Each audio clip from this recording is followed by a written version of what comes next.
Buenos días, mi nombre es Ninette y junto a mi compañero Patricio, en nombre de la Escuela de Ingeniería Civil Industrial de la Universidad Austral de Chile y en particular de la asignatura Lean Six Sigma, le damos a todos y todas la bienvenida al tercer webinario sobre Lean Six Sigma. Antes de partir con las conferencias, lo dejaré con el profesor Mervin Márquez, director del Instituto de Ingeniería Industrial y Sistemas, que les saludará. Muy buenos días a todos. Primero quiero agradecerle a todos nuestros invitados, especialmente a los invitados conferencistas, por su gran disposición y tomarse el tiempo dentro de sus ocupadas agendas para poder compartirnos sus experiencias en este día.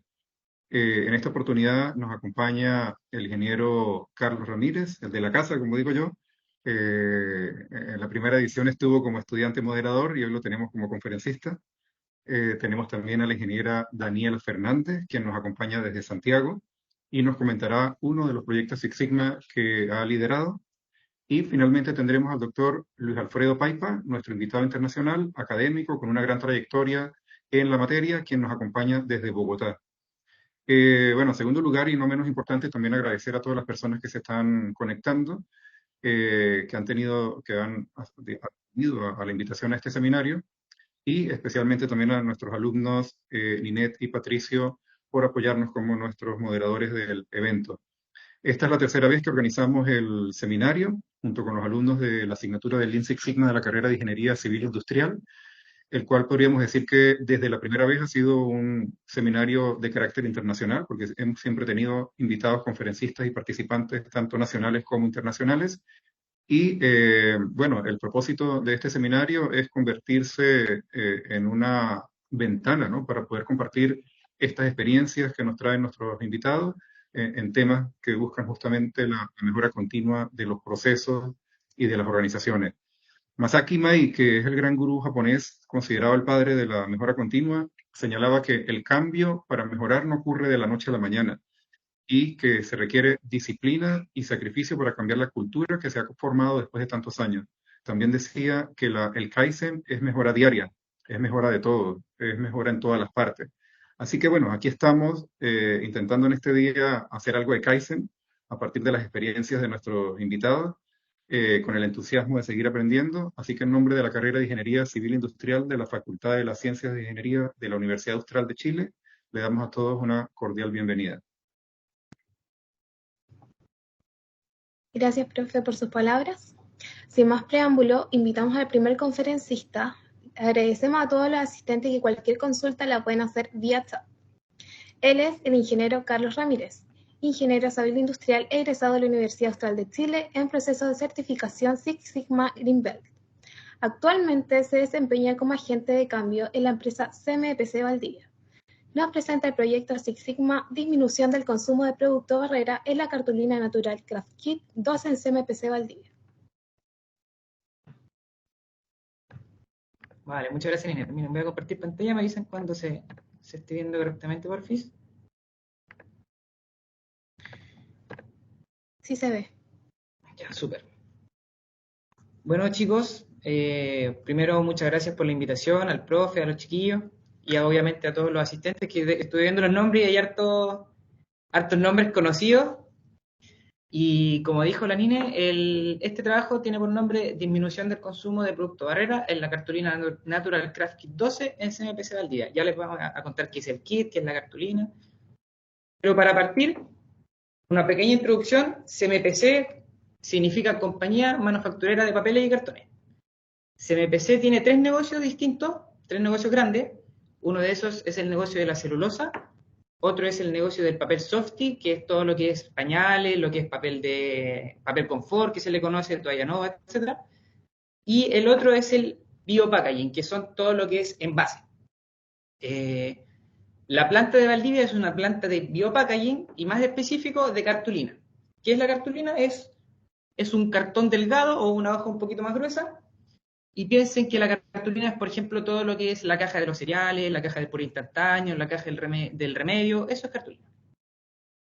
Esta planta fue inaugurada en el año 1951 y es pionera en Latinoamérica en la producción de cartulina. Actualmente tiene una producción aproximada de 70.000 toneladas al año y se trabaja hoy en día con 6 tipos de familia, que son 6 tipos de cartulina distintas, y dependiendo del fin que le quiera dar al cliente, compra una u otra cartulina. Ahora ya entrando en el problema, yo hice mi trabajo sobre una cartulina que se llama Natural Craft Kit 12 con barrera a las grasas. Para que entiendan un poquito, imagínense cuando ustedes van, yo sé que aquí hay hartos de Valdivia que van al McDonald's, que les gusta ir a bajonear, ¿no es cierto? Y ustedes se compran una hamburguesa o unas papas fritas. ¿Qué pasa? Eso se lo dan en una cajita, ¿no es cierto? Que es esto que está acá arriba. Imagínense que aquí tienen su cartulina, sus papitas fritas acá arriba. ¿Qué es lo que quieren ustedes? Que el aceite de la comida no pase a la mano. Por eso se llama una cartulina con barrera a las grasas, porque lo que hace es que el aceite, las grasas, no penetren desde un lado de la cartulina hacia el otro. Como les comentaba, estas cartulinas son principalmente pensadas para el embalaje de comidas rápidas, ¿no es cierto?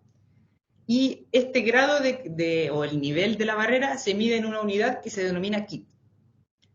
Este kit, como lo dice el nombre del papel, es cartulina Natural Craft Kit 12, debería ser un kit 12, y se le da un permisivo o un rango mínimo para el cliente, ¿no es cierto?, de 10, y debería ser un máximo de 14. Entre eso deberíamos movernos.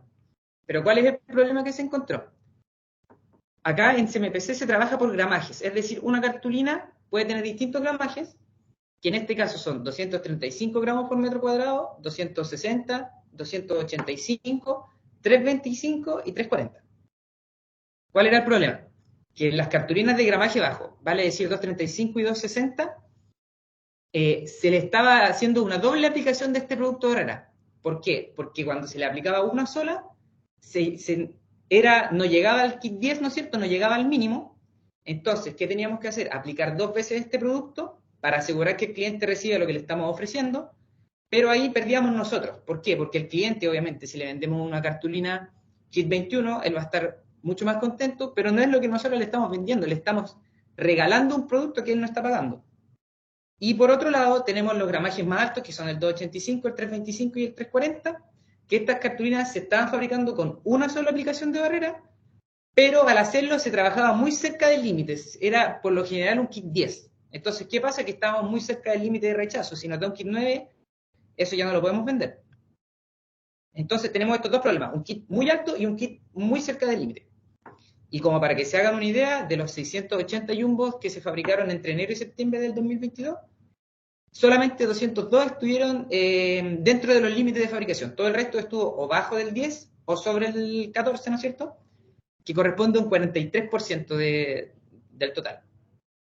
Entonces, ¿cuál es el objetivo que se pensó con este proyecto? Lograr el kit 12 con una aplicación en todos los papeles. Como objetivo, elaborar una propuesta para mejorar el proceso de fabricación de la cartulina Natural Craft Kit 12. Y los objetivos específicos, en el fondo, es el DMAIC, que es contextualizar el problema de variabilidad del kit, identificar las variables clave y generar las medidas para mejorar la fabricación. ¿Cómo se hizo este trabajo? Como yo creo que la mayoría de los trabajos de Six Sigma con el formato del DMAIC, ¿no es cierto? En el definir, entré a la empresa, conocí el problema, hablé con los operadores, etcétera, etcétera. En el medir se le saca una foto a la empresa, es decir, ya cómo están en este momento. En el analizar se ven todas las posibles causas raíces del problema. En el mejorar se plantean las propuestas de mejora y se implementan. Y ya el controlar se escapa un poco de lo que yo tenía en ese entonces. Es cuando uno ya aplica las mejoras y verifica que el proceso lo esté andando correctamente. Ya para partir con el proyecto en sí, lo primero que hice fue obviamente un CIPOC para entender más o menos el macro de la empresa. Como principal proveedor de acá, pensando que yo soy la máquina papelera y yo estoy produciendo, ¿no es cierto? Tengo el área de fibras. ¿Qué hace el área de fibras? Él produce la pasta, es decir, toda la materia prima que entra a la máquina. Y por otro lado tenemos el área de cocina y aditivos, que ellos son quienes aportan con el almidón, uno que otro aditivo, y este producto barrera que es el que estamos atacando, ¿no es cierto? Que sería un input. El proceso lo vamos a ver un poquito más detallado más adelante. Y los output, ¿qué son? El jumbo de la cartulina, que es un rollo gigante que pesa aproximadamente 5 toneladas. El recorte, que sale por el proceso, y sale mucha agua también por el proceso. Y los clientes son el laboratorio de control calidad, que ellos son quienes reciben esta cartulina, la ven, miden el kit, etc. La bobinadora que corta el jumbo de cartulina en rollos pequeñitos. Y el área de fibras, ¿por qué? Porque el área de fibras vuelve a recibir el recorte y el agua para volver a introducirlo al proceso. ¿Cómo funciona la máquina papelera? Esta es la máquina de Valdivia, ¿no es cierto? Tiene 3 circuitos. ¿Por qué? Porque la cartulina se compone de 3 capas, por lo menos la cartulina de Valdivia. Por una capa que se llama la cara, la del medio que es la tripa y la de atrás que es el reverso. Entonces, cada una de estas posee un circuito, ¿no es cierto? Por arriba la tripa, por el medio el reverso y la cara, donde tienen unas cajas de entradas que se llaman, ¿no es cierto? Y aquí entra la pasta, entra en unas telas formadoras, y aquí va la tripa, va avanzando, aquí se junta con el reverso, y aquí se junta con la cara, y ahí ya se tiene el primer acercamiento de lo que es la cartulina, pero aquí tiene mucha agua. Esto ya es mayoritariamente agua, ¿no es cierto? ¿Qué pasa después? ¿Cómo sigue el proceso? Pasa por prensas, que ¿qué son estas prensas? Son cilindros de gran tamaño, ¿no es cierto?, que aprietan la cartulina, la estrujan, y además tienes unos paños que van absorbiendo el agua. Entonces, el principal enemigo aquí en el proceso es el agua, que hay que tratar de disminuir de disminuir la mayor cantidad de agua posible. Luego, esta cartulina pasa por unos grupos de cilindros secadores, que le aplican calor a la cartulina para eliminar el agua. El monolúcido, que es un único cilindro de gran tamaño que mejora las características de la cartulina, es decir, la hace un poquito más lisa, mejora un poco las imperfecciones. Otro grupo de cilindros secadores.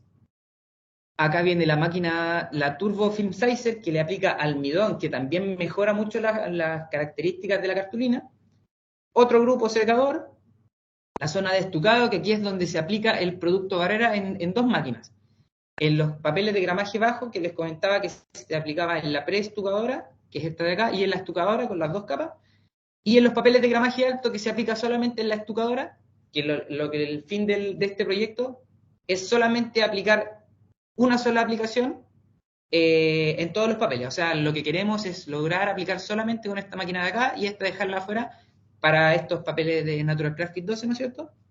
Otro grupo de cilindros secadores, y aquí al final llega el que se denomina el pope, que es donde se enrolla esta cartulina, que este es en el fondo el producto final de la máquina papelera. Es importante saber por qué elegir este proyecto, porque hay 6 familias, le comentaba yo, hay distintos papeles, y por qué elegir este. Resulta que este papel fue galardonado por tener un premio de innovación, ¿no es cierto? ¿Por qué? Porque es 100% reciclable, es un fuerte sustituto del plástico, y como les comentaba, está pensado para comida rápida. Entonces hay millones de locales de comida rápida que, chuta, nosotros decimos, ¿y qué pasa si nosotros entramos, qué sé yo, no quiero dar nombre de marcas, pero hay marcas mundiales, gigantes, que podrían trabajar con nosotros, y eso obviamente sería muy rentable para la empresa? Y, por ejemplo, a mí esta de acá me gusta, ¿por qué? Porque dice, la sostenibilidad estuvo presente en la final de la Champions. O sea, en la Champions League, yo sé que aquí deben haber muchos futboleros, estaba presente la cartulina de nosotros. O sea, es un producto de primer nivel. Bueno, esta es la parte obviamente que le interesa a la gente, a la gerencia, que es con el posible ahorro que podríamos generar. Y para comentarles, generar 1 tonelada de salsa o 1 tonelada del producto obrera tiene un costo de $1.042. ¿Cómo era el proceso? Antes de la mejora, ¿no es cierto? Yo les comentaba que estábamos aplicando 2 capas de producto barrera. En total estábamos aplicando 0,069 toneladas de salsa para fabricar 1 tonelada de papel. ¿Y qué significaba esto? Si multiplicamos esto por el costo de la barrera, nos da un aproximado de $72 por tonelada de papel. Es decir, yo para hacer 1 tonelada de papel estoy gastando $72 solamente en producto barrera. ¿Qué se pretende? Eliminar el pre, ¿no es cierto? Trabajar solamente con una capa que se denomina el top. Y esto me daría a mí un costo de $46 por tonelada. Es decir, que tendría un ahorro de $26 por cada tonelada que yo produzca. Esto pareciera que no es mucho, pero por ejemplo, el promedio diario de producción en Valdivia son de 230 toneladas diarias, y si eso lo multiplicamos por el ahorro, ya son $6.000 diarios. O sea que es mucho, mucho, mucho dinero. Y esto escalado a las toneladas anuales daría un aproximado de $133.000. O sea que es mucho, mucho dinero que se podría ahorrar si es que logramos reducir en estos papeles de gramaje bajo, ¿no es cierto?, una sola aplicación del producto obrero. ¿Cómo se hizo este trabajo? Bueno, yo fui el líder del proyecto y fue un trabajo multidisciplinario. O sea, yo les pongo acá el organigrama de al día. Yo trabajé principalmente con el área del departamento técnico, que quiere decir lo que es control calidad, y el área de producción. Entonces, trabajé con jefaturas y con personal operativo. Con todas estas personas yo en algún momento hablé para que me ayuden a solucionar este problema. Y bueno, todo esto que yo les comenté viene también en la carta del proyecto, que aquí no me voy a detener, que este es el entregable clásico de la fase definida. Bueno, ya pasando al medir, que yo les comentaba aquí en la foto, aquí tenemos un historial de todos los papeles Natural Craft con barrera, que se puede observar que es muy pocas las veces que tuvimos el 12, siempre estábamos o por abajo o estábamos por arriba. Y ahora si es que hacemos un doble clic, tenemos acá los gramajes bajos, que siempre se está en el 21, tanto en el 235 como en el 260, miren este gráfico horrible, todo 21, todo 21. Y ya que aquí que pasamos a los gramajes altos, esto fue con una prueba que se hizo, que fue ensayo error. Dijeron, chuta, ¿qué pasa si con estos gramajes aplicamos una sola vez? Lo hicieron y resultó. Desgraciadamente con estos papeles no fue lo mismo. Y así fue como se pasó en los gramajes altos de 2 a 1 aplicación. Pero como les digo, teníamos el problema todavía con los gramajes bajos. Entonces ahora ustedes se preguntarán, chuta, ya, ¿y de dónde saqué yo estos datos? ¿O cómo lo hicieron? ¿Cómo lo midieron? Esto se hace con un procedimiento para medir el kit. ¿Y qué se hace? Se crea una solución que con aceite de castor, tolueno y heptano en distintas cantidades, que son las que están acá en la tablita. Se hace en un frasquito, imagínense que esto es la cartulina, y se le echa una gotita a lo largo. Se echa una gotita, otra gotita, otra gotita, otra gotita, otra gotita, como lo muestra aquí en la imagen. Se espera 15 segundos, y si es que antes de esos 15 segundos aparece una gotita así, quiere decir que el papel, que en ese punto no se pasa la prueba. Hay veces que salen puntitos chiquititos como este, y otras veces que pasan estos puntos grandes como el de acá, y lo ideal sería que no pase nada. O sea, si yo tengo mis papas fritas, yo no quiero que pase nada de un lado hacia otro.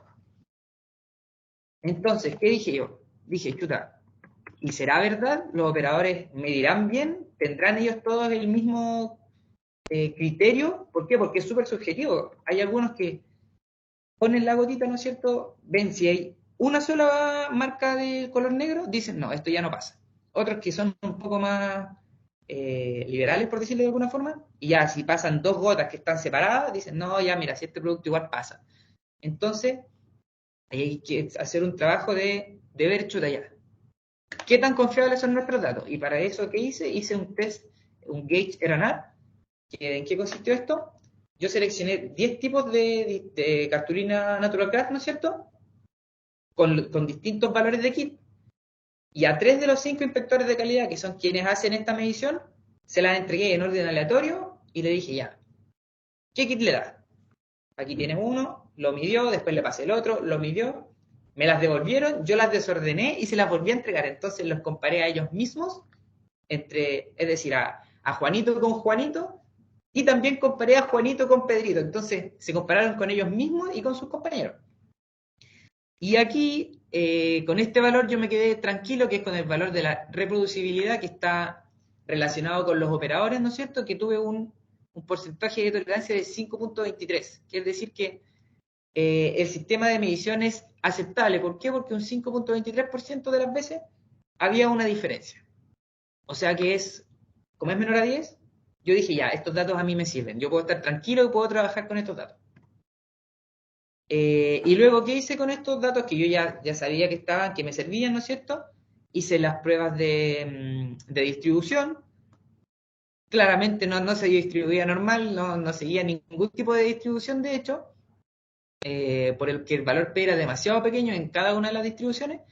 Pero ¿qué hice? Saqué el defecto por millón de unidades, que me dio un defecto súper alto, eran 717.442 defectos por cada millón de jumbos que yo fabriqué, y un nivel sigma muy pequeño de 0,92, el objetivo es 6, que lo que a mí me dijo, chuta, yo no lo vi como un problema, sino que lo vi como una oportunidad de mejora, y demostré lo que ya estaba más o menos visto, que hay algo que hacer, había trabajo. Ya pasando la fase de analizar, una vez que ya tenía los datos, que ya vimos que el nivel sigma era muy bajo, que hay una oportunidad de mejora, etcétera, etcétera, empezó la parte más entretenida, que ya es juntarme con la gente, ver sus ideas, ver qué pensaban, etcétera, etcétera. Y para eso nos juntamos todos en una oficina y dijimos, ya chiquillos, vamos a hacer un diagrama de Ichikawa. ¿Qué vamos a ver acá? Vamos a ver, ¿por qué no podemos fabricar el kit 12 en los gramajes bajos con una sola aplicación? Entre eso, bueno, comentarles también que había un equipo multidisciplinario, había gente de la línea operativa, tanto de producción como de calidad, estaba el subgerente de producción, estaba el jefe de cocina y aditivo, o sea, había gente de todos lados. ¿Por qué? Porque todos podían tener una opinión o una idea de por qué no se estaba logrando el kit. Y estas fueron todas las cosas que fueron saliendo, ¿no es cierto? Pero de acá, lo que más rescatamos o salimos de ahí de la oficina fue diciendo, mira, tenemos que mejorar la formación del papel. Es decir, el papel tiene que salir lo mejor formado posible. ¿Para qué? Para que el producto barrera se adhiera de la mejor forma a la cartulina. Tenemos que trabajar la barrera con una viscosidad más alta. ¿Por qué? Porque si es que es más alta, es un poco más espesa, entonces hay más chance de que llegue mejor adherida a la superficie, ¿no es cierto? Y también tenemos que documentar los procesos, es decir, crear estándares, que la información quede guardada. ¿Para qué? Para que todos sepan lo que hay que hacer correctamente. Y esta es la mejor parte de todo el proyecto, que saliendo de acá, dijimos, ya, chuta, ¿cómo mejoramos la formación del papel? Y ahí el jefe de cocina y aditivo me dijo, ya Carlos, mira, ¿sabes qué? Vamos a hacer una prueba en la máquina que yo les comentaba antes, la Turbo Film Sizer, que es la máquina que aplica el almidón. ¿Qué vamos a hacer, Carlos? Me dijo, vamos a cambiar la varilla que aplica el almidón de una varilla B22 a una varilla U28 para aplicar más almidón. Y yo le dije, ya, Mauri, porque Mauri es su nombre, ya, Mauri, pero ¿por qué? Porque esto nos puede ayudar. Y él me dijo, mira, el almidón a ti te sirve como mataporos. ¿Qué significa esto? Que te disminuye la imperfección de la cartulina, que es esto que tenemos acá. Imagínense que esto es microscópico. Este es el papel. ¿Y qué hace el almidón? Rellena estos surcos, rellena estos espacios y mejora, hace que la cartulina quede mucho más lisa. Entonces él me decía, mira, quizás si es que mejoramos esto, mejoramos las imperfecciones, el producto quede mucho mejor adherido a la cartulina. ¿Y qué dijimos? Ya programamos estas pruebas para un gramaje alto, esperando aumentar el kit que teníamos como kit 10, los gramajes altos, estoy hablando de los que se hacen con una aplicación, y subirlo a 12 como mínimo para comprobar y después replicar esto con los gramajes bajos. ¿Y qué pasó? Se hizo esto, se cambió la varilla, ¿no es cierto? Y tuvimos un resultado fantástico. ¿Por qué? Porque tuvimos valores de kit que nunca habíamos alcanzado con una sola aplicación de producto. O sea, si bien en los papeles de gramaje alto se tenía el kit 10, se obtuvo el kit 21 con una sola aplicación. Entonces era una cuestión increíble. ¿Por qué? Porque dijimos, ya, si es que esto aumentó en los papeles de gramaje alto, debería aumentar en los gramajes bajos. Se hizo una prueba de Kruskal-Wallis por los datos y, como les digo, fue un resultado positivo y se comprobó que una causa raíz del problema del kit bajo, ¿no es cierto?, era la poca aplicación de almidón. Perdón, la formación del papel. Está bien, la poca aplicación de almidón. Y bueno, ahora ustedes dirán, ya, pero chuta, está aumentando también almidón, te puede salir más caro. Pero ¿cuál es la diferencia? Que el almidón es mucho, mucho, mucho más barato que la barrera. Entonces, si se acuerdan la formulita que les mostré antes, este sería un caso un poco más sincerado. ¿Por qué? Porque actualmente, o en ese entonces, teníamos una aplicación de 0,017 toneladas de almidón en una tonelada de papel, que esto no estaba antes, en la ecuación que yo les mostré. Entonces, estábamos teniendo un costo de $83 por tonelada de papel considerando el almidón. Después, ¿qué hicimos? Aumentamos un poquito el almidón, ¿no es cierto?, a 0,021, disminuimos una aplicación y nos sigue dando un beneficio de $22 por tonelada de papel. Que eso ya, si lo llevamos al día, ¿no es cierto?, serían aproximadamente $5.000 diarios de ahorro. O sea, seguimos ganando. Aunque aplicamos más almidón, seguimos ganando al disminuir una aplicación del producto barrera. Y ya ahí ya estamos por el lado de la varilla, ¿no es cierto? Entonces después dijimos, ya, ¿y qué más? Algo más debe haber. Y empezamos a ver las variables. Entonces aquí yo, por ejemplo, les tengo, estas son todas variables de la máquina, estas de acá, todo máquina, que es decir, presión, temperatura, velocidad, etcétera. Estas son variables físicas del papel, es decir, cuando el papel está terminado, que puede ser tersura, brillo, etcétera, etcétera, gramaje, humedad.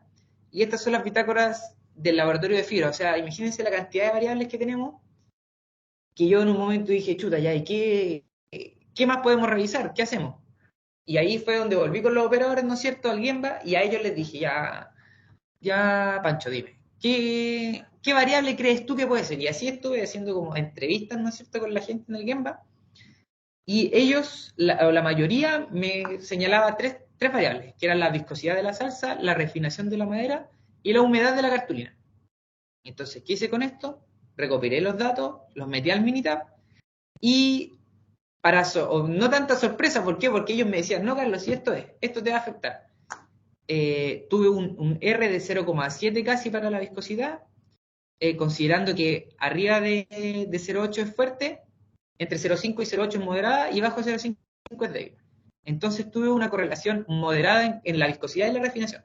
La humedad no me dio nada, ¿no es cierto? Pero sí tenía razón la gente que la viscosidad y la refinación era muy importante para tener un buen valor de kit. Es decir, a mayor viscosidad o mayor refinación, obtengo un kit más alto.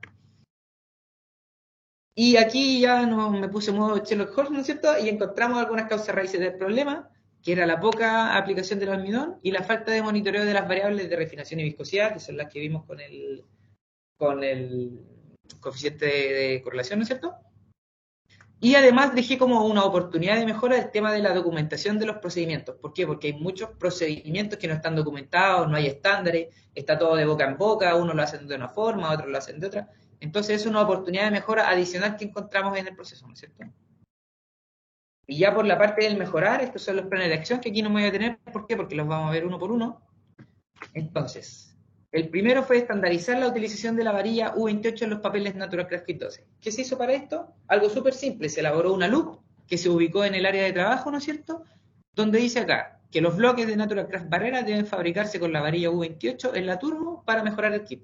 Esto se dejó en el terreno. ¿Y para qué sirve? Para que las personas de manera visual vean y detecten y digan, uy, tienes razón, que hicimos este estudio, participamos, hicimos un diagrama de Chicago, y tenemos que hacerlo con esta varilla. ¿Por qué? Porque la mente es frágil. Imagínense, trabajando en turnos de 24 horas todos los días, hay cosas que se pueden ir. Por eso que la gestión visual es súper importante. Además, se modificaron las fichas técnicas de fabricación. ¿Qué se le hizo a los papeles de Natural Craft, no es cierto? Se le agregó esta consideración aquí abajito, con rojo, que la turbo tiene que estar equipada con la varilla U28 para mejorar el kit. Entonces, esto se envía por correo a todas las personas y todos van a ver y van a decir, chuta, hay que ponerle la varilla U28, tengo que cambiarla. ¿Por qué? Porque vamos a mejorar el papel. La otra mejora, ¿no es cierto?, documentar los procedimientos en estándares. ¿Y qué se hizo? Se hizo un estándar de cómo preparar la barrera. ¿Por qué? Porque algunos le echaban un poquito más de agua, otros le echaban un poquito más de carbonato, etcétera, etcétera. Entonces dijimos, ya, ¿cómo lo hacemos? Todos tenemos que trabajar igual, tenemos que trabajar de manera estandarizada. Y se hizo un procedimiento, cosa que cualquier persona que quiera hacer este producto de barrera lo consulte y lo hagan todos de la misma forma. Y también como propuesta relacionada con este proyecto, ¿no es cierto?, se propone crear un estándar para el cambio de la varilla en la turbo y un estándar para la medición del kit. Y a mediano plazo también realizar estándares en todas las operaciones, no solamente relacionadas con lo que es Natural Craft Barrera, sino con cualquier cosa, porque todo tiene que ser así, tiene que ser estandarizado y tiene que quedar documentado. Lo otro era monitorear el comportamiento del kit en relación con la viscosidad y la refinación en las futuras fabricaciones, ¿no es cierto?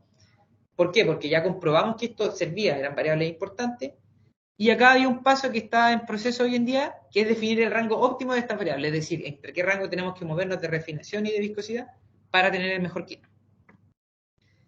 Y la última, que es una medida también, esta es una medida mucho más distinta que la otra. ¿Por qué? Porque es una medida blanda, que de hecho es de las que más me gusta a mí, es concientizar al personal de la planta en la importancia del producto. Decirle esto que les dije a ustedes, mira, sabéis que este papel estuvo en la Champions, sabéis que este papel es reconocido, este papel es importante. ¿Por qué? Porque así la gente se siente parte de, la gente quiere mejorar, la gente se va a acordar que tiene que cambiar la varilla. Entonces, se hicieron algunas jornadas donde se les bajaba la información y aquí también se le aprovecha de traspasar estas cosas de la importancia de, mira, tú, este es tu papel estuvo ahí, tu papel estuvo al lado del Real Madrid, entonces la gente se siente parte de él. Y ya esto es como para ir finalizando, esto es un pequeño plan de control una vez que ya esté todo implementado, ¿no es cierto? es un pequeño plan simplecito, que hay que revisar que la varilla se encuentre equipada con la varilla U28, una inspección visual. Esto lo hace el oficial de terminación, que es el nombre del cargo, y en caso de que no esté equipado con esta varilla, se coordina el cambio. Y lo otro es controlar que el kit no sea mayor a 13 ni menor que 11 en el laboratorio, ¿no es cierto? ¿Para qué? Para asegurar que estamos fabricando un kit que no se sale de los rangos, que no va a perjudicar ni al cliente ni a la compañía. Y ya como conclusión y como próximos pasos, se logró aumentar el kit del gramaje alto, ¿no es cierto?, de un 10 a un 21, y esto se replicó, y hoy en día estamos trabajando en los gramajes bajos también con una sola aplicación. Se identificaron mediante análisis estadístico las principales variables que influyen en el kit obtenido, que eran la refinación y la viscosidad. Hay que enfocarse en los rangos de trabajo, eso es clave. ¿Por qué? Porque tiene que quedar estandarizado y todos tienen que saber que tienen que trabajar con una viscosidad X y con una refinación Y para obtener el mejor producto, ¿no es cierto?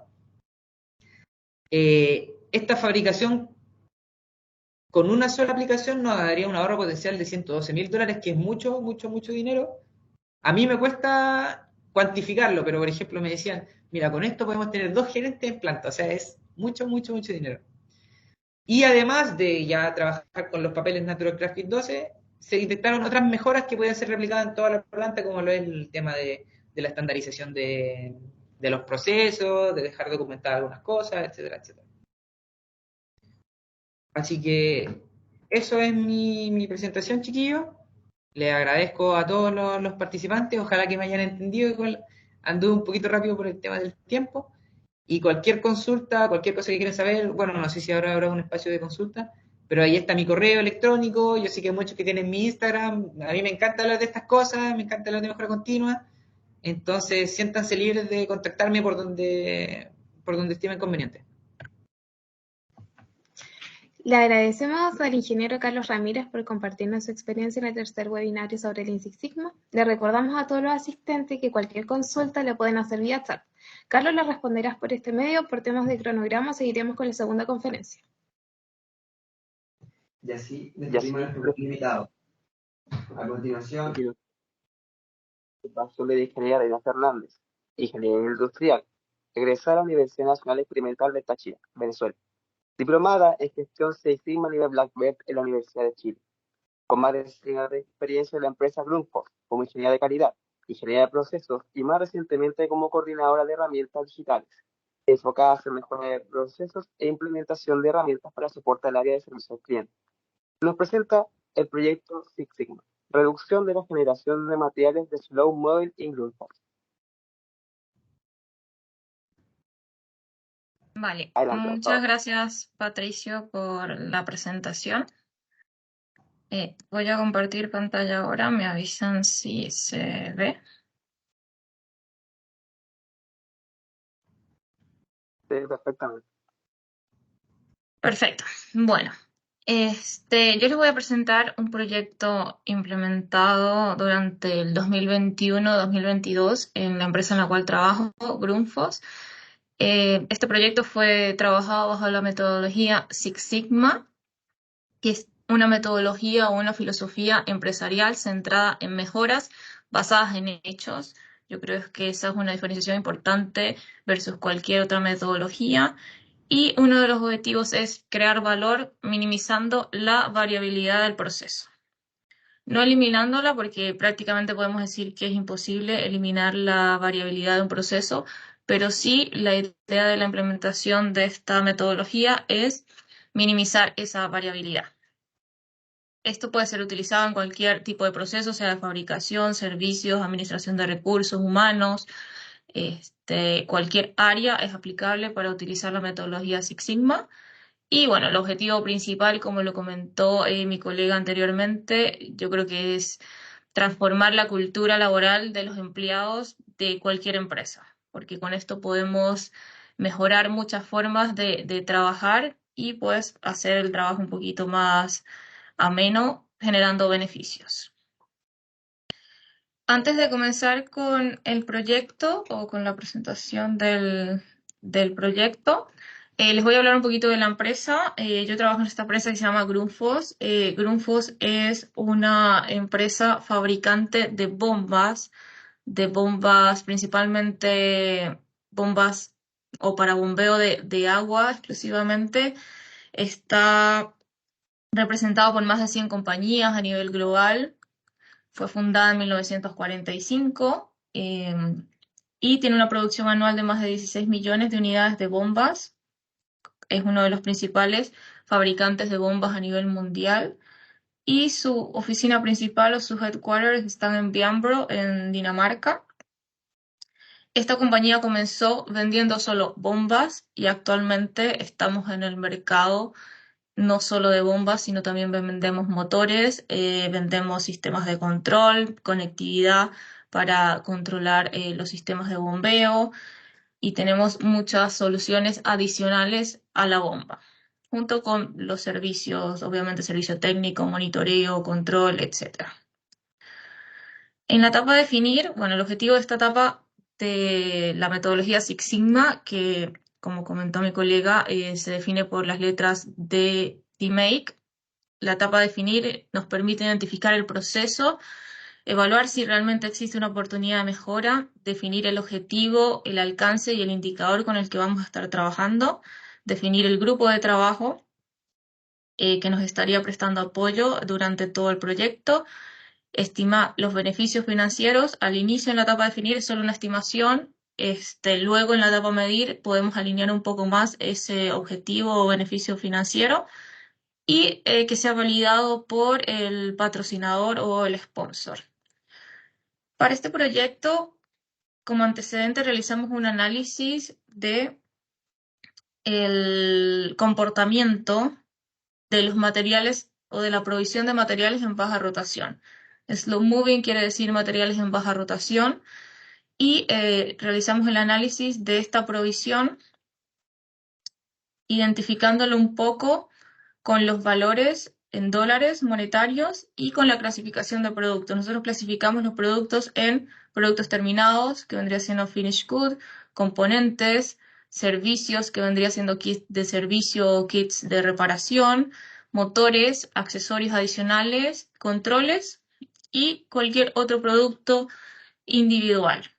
Entonces, acá a nivel Latinoamérica pudimos visualizar que los productos terminados son los que mayor impacto tienen en la provisión de productos de baja rotación. Luego seguido por los componentes, kits, motores y así sucesivamente. Entonces, acá podemos identificar que el valor de la provisión de slow moving para productos terminados es de aproximadamente $1 millón. Esto fue analizando solo los últimos 6 meses para ese momento, como para tener un poquito de antecedente que si realizamos una mejora acá, el impacto va a ser bastante significativo. En base a esto se declara el problema. De acuerdo al comportamiento que visualizamos en el gráfico, se visualiza un incremento mensual de la cantidad de materiales en slow moving, impactando la disponibilidad de almacén para tener otros materiales, afectando la compra de nuevos materiales. Genera también costos adicionales de almacenaje, ya que en algunos casos, como teníamos tantos materiales en stock, teníamos que disponer de bodegas secundarias. También afectaba el scrap o lo que es el desecho, ya que en algún punto nosotros cuando tenemos mucha cantidad de materiales en baja rotación simplemente tenemos que desecharlos para poder darle movimiento al inventario y realmente comprar lo que sí vamos a vender o lo que sí se está necesitando.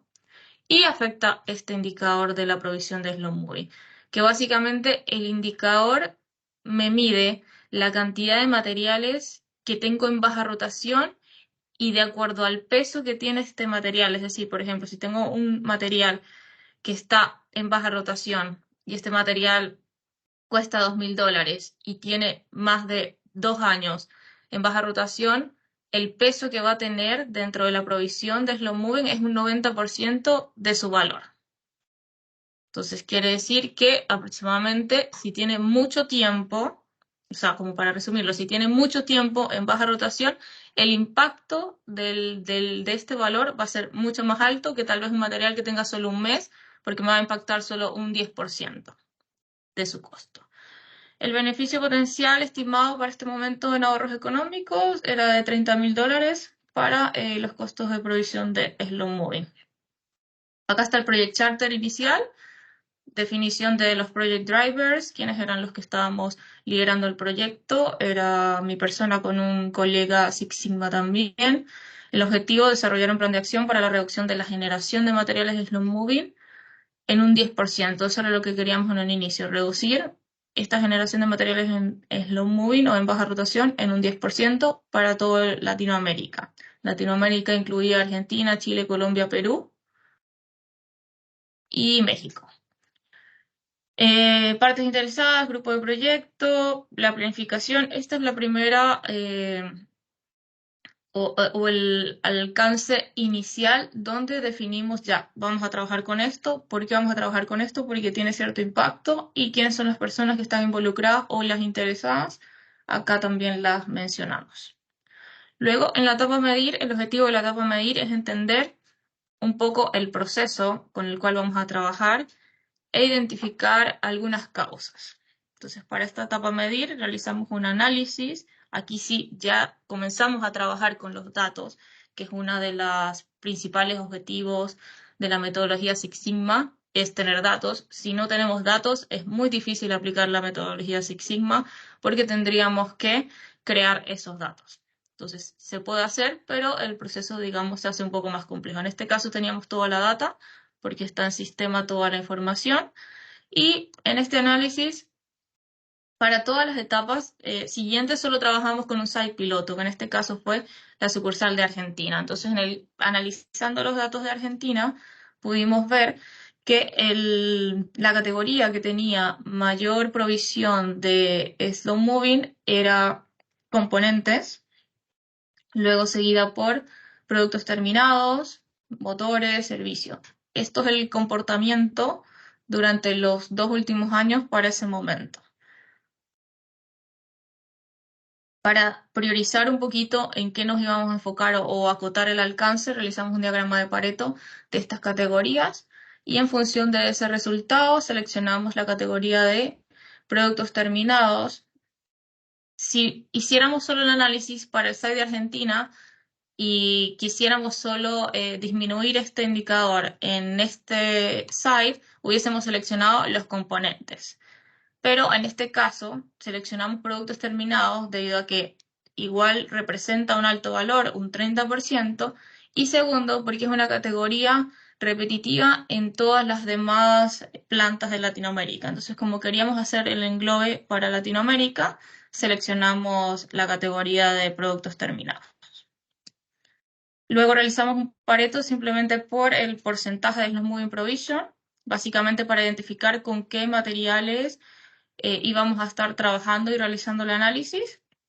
En función de esto, como podemos ver, los que tienen más peso son los del 90% y mayores a 91% de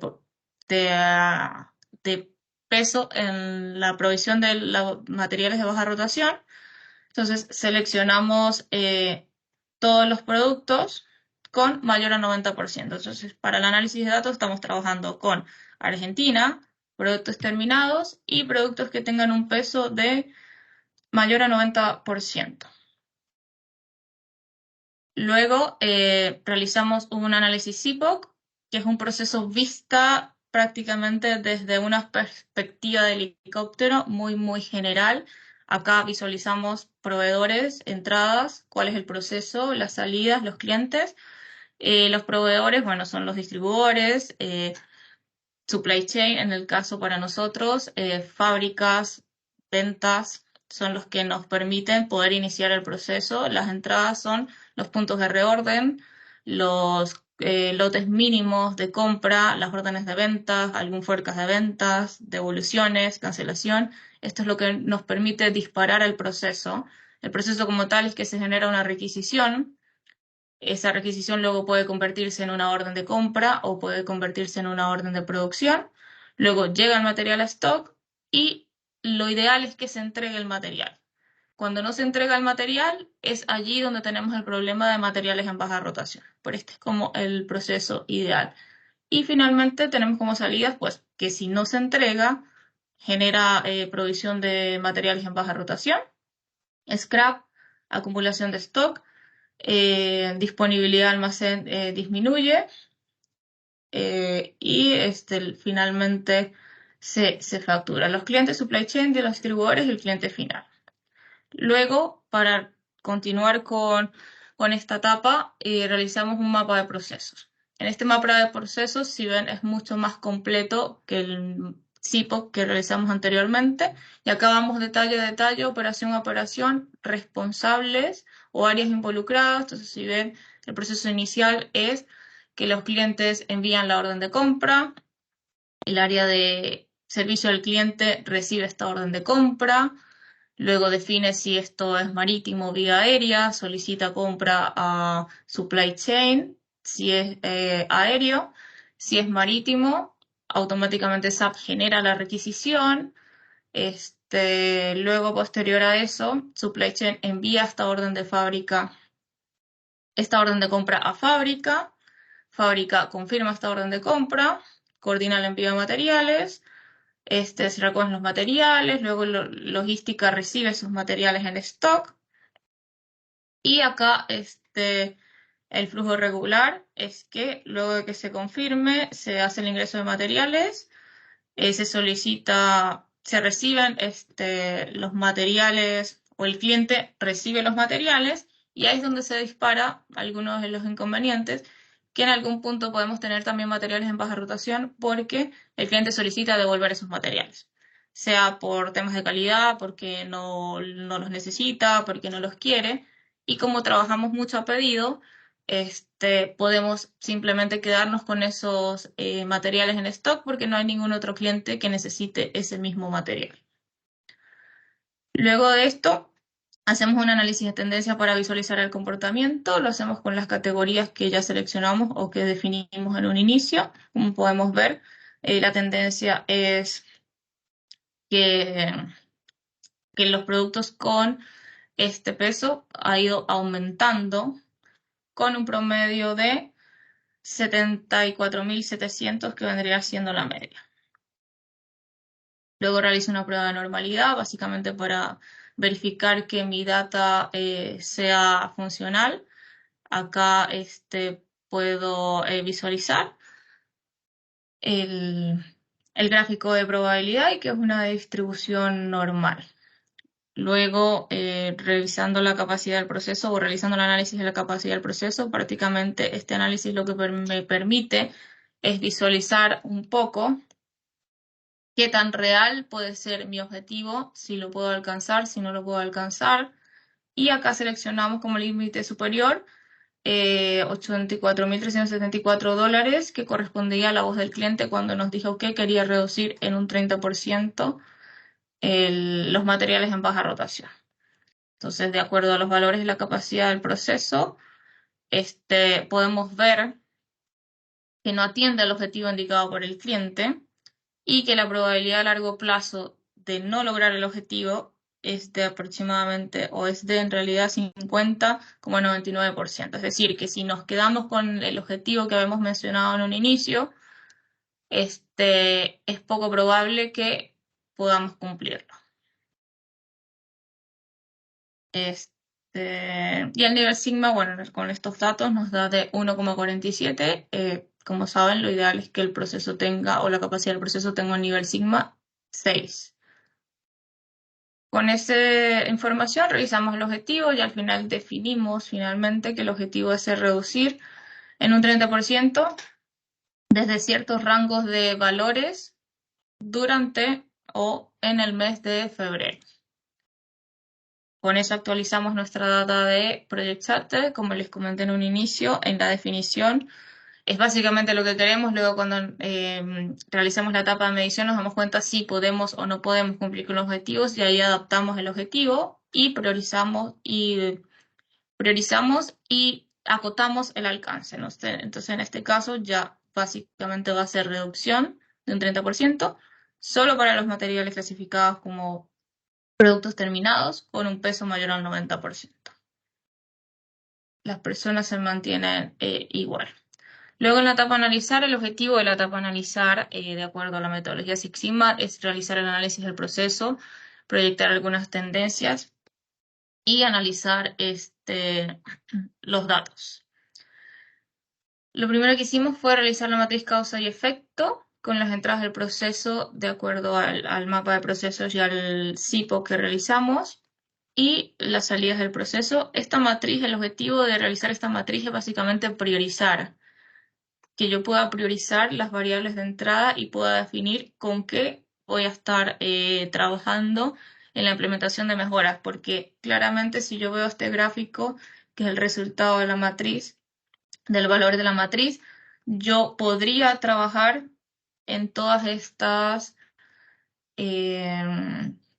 entradas, pero si lo hago así no voy a tener un enfoque en específico, entonces tal vez no voy a lograr el impacto que yo quiero.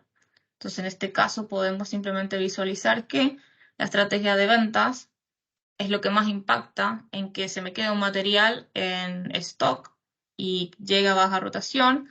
La definición de reorder point o de puntos de reorder también, porque si yo tengo un material para que se compre, no sé, necesito tener un punto de reorden de 50 y en realidad no me lo están comprando ni siquiera, yo voy a acumular 50 y voy a seguir comprando cuando el nivel de punto de reorden es muy bajo.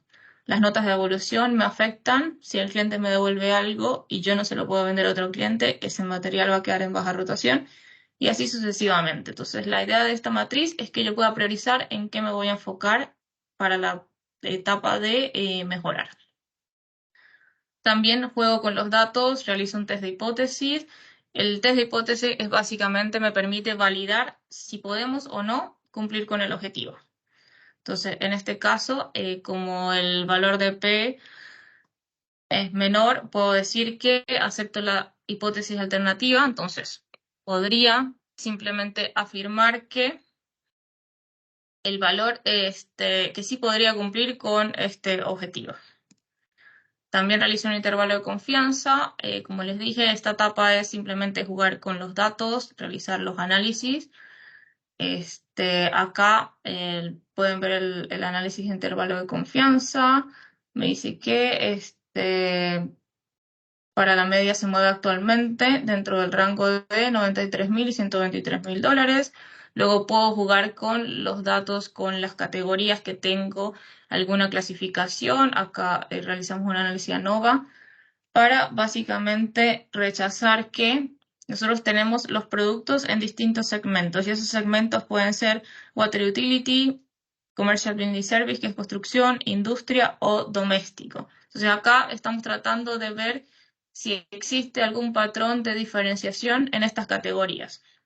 Entonces básicamente el sistema nos dice que no, que las medias de estas distintas categorías son iguales y que nos dice que las diferencias más significativas pueden estar en el segmento de Water Utility o Industry, siendo el segmento de Water Utility con la media más alta. Entonces, para el segundo análisis seleccionamos a Water Utility, a ver si es que hay algo en específico allí que podamos analizar, y analizamos la relación respecto a esa categoría y al nivel del producto. Básicamente acá el resultado nos dice que no existen diferencias significativas, entonces no hay ninguna diferenciación que me pueda estar afectando el proceso específicamente. Luego, para la ejecución de la etapa implementar y mejorar, seleccionamos para desarrollar localmente la causa asociada a las devoluciones de clientes. Como les comenté anteriormente en la matriz, priorizamos ciertas causas y dentro de esas seleccionamos la devolución de clientes. Si pudiésemos hacer algo respecto a la más importante, que era mala estrategia de ventas, hubiésemos seleccionado esa, pero en este caso nosotros éramos del área de operaciones, la verdad que el forecast viene netamente de ventas y no teníamos mucho control sobre esa área, entonces tratamos de trabajar sobre lo que podíamos controlar. Realizamos un 5 por qué para entender un poquito por qué habían materiales slow moving por devoluciones de clientes. Entonces, el resultado nos dio que estábamos aceptando devoluciones de materiales que no cumplían con los requisitos, es decir, nos los entregaban en malas condiciones, nos los entregaban dañados, nos los entregaban sin el embalaje.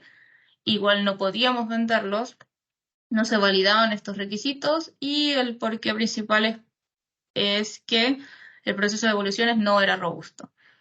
En función de eso, la etapa mejorar es la que nos permite definir cuáles son las soluciones, planificar la implementación de las mejoras, implementarlas y monitorear los resultados. Para esto realizamos un análisis de modo y efectos de fallas de todo el proceso de evolución de clientes, donde colocamos el paso a paso o la operación o la función, definimos de qué forma puede fallar, el efecto que tiene esta falla y en función de el resultado podemos priorizar y ver en qué tenemos que enfocarnos o en qué debemos tomar acción.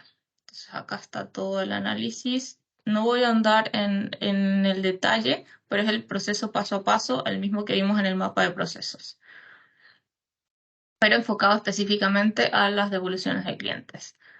Luego de esto, te define una matriz impacto-esfuerzo, que básicamente el objetivo de esta matriz es que yo pueda definir en cuál de todas estas posibles acciones que pueda tomar yo realmente tengo que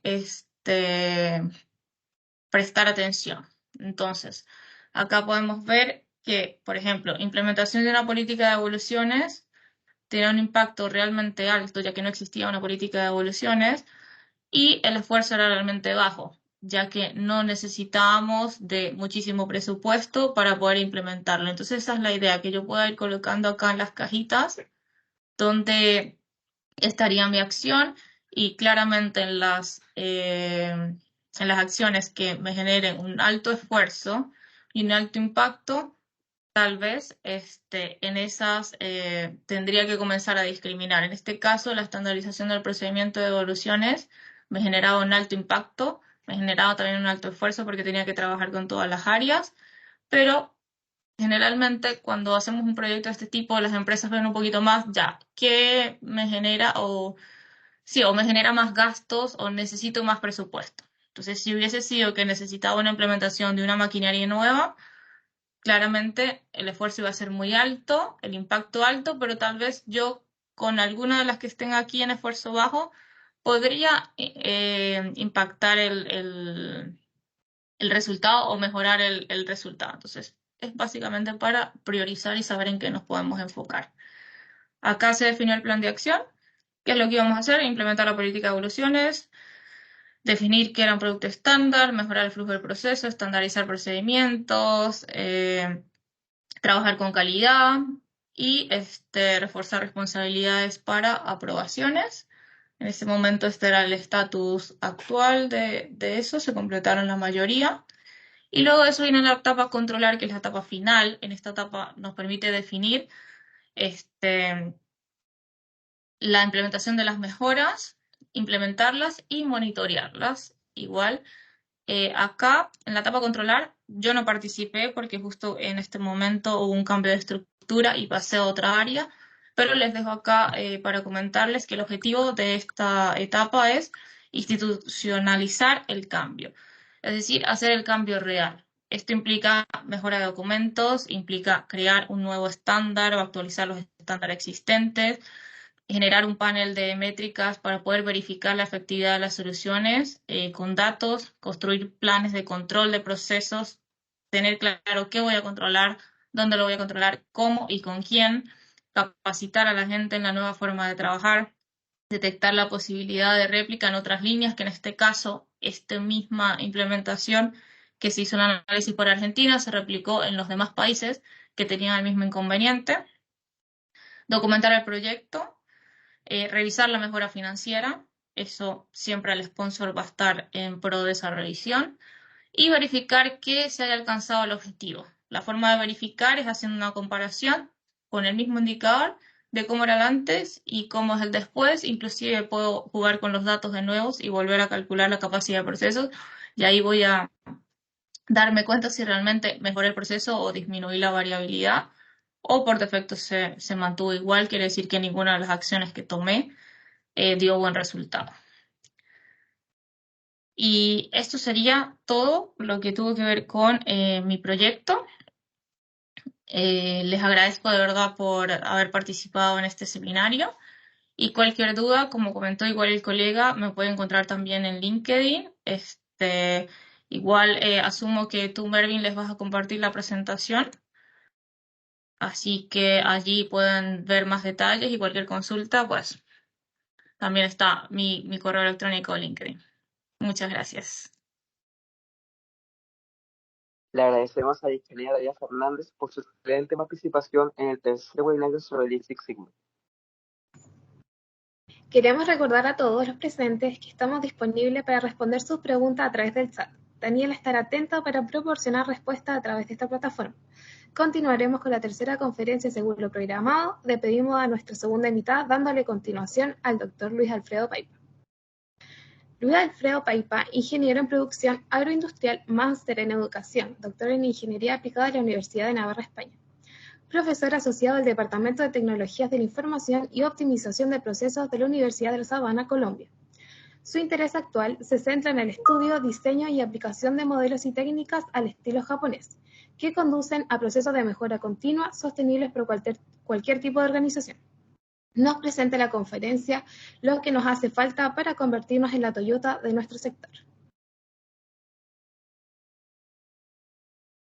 Bueno, entonces muchas gracias y pues muchas gracias a todas las personas que han desarrollado este seminario. La verdad que me encanta poder compartir con ustedes este espacio.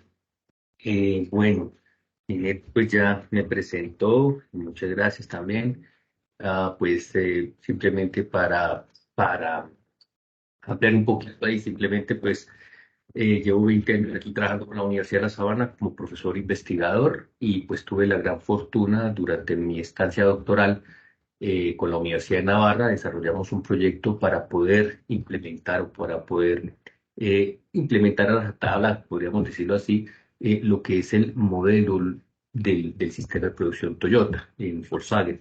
Y pues esa estancia me permitió estar en Japón durante un par de años, reconociendo muy de la mano, de primera mano, todo lo que se hace y cómo lo hacen para llevar pues este sistema de producción de excelencia.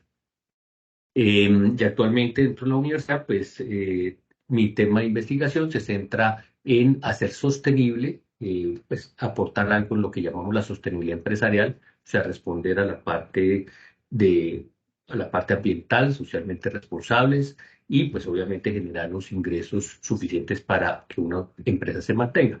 Pero lo hacemos desde una perspectiva llamada, pues desde la perspectiva Lean Six Sigma o Lean Green Six Sigma, que es lo que nosotros trabajamos.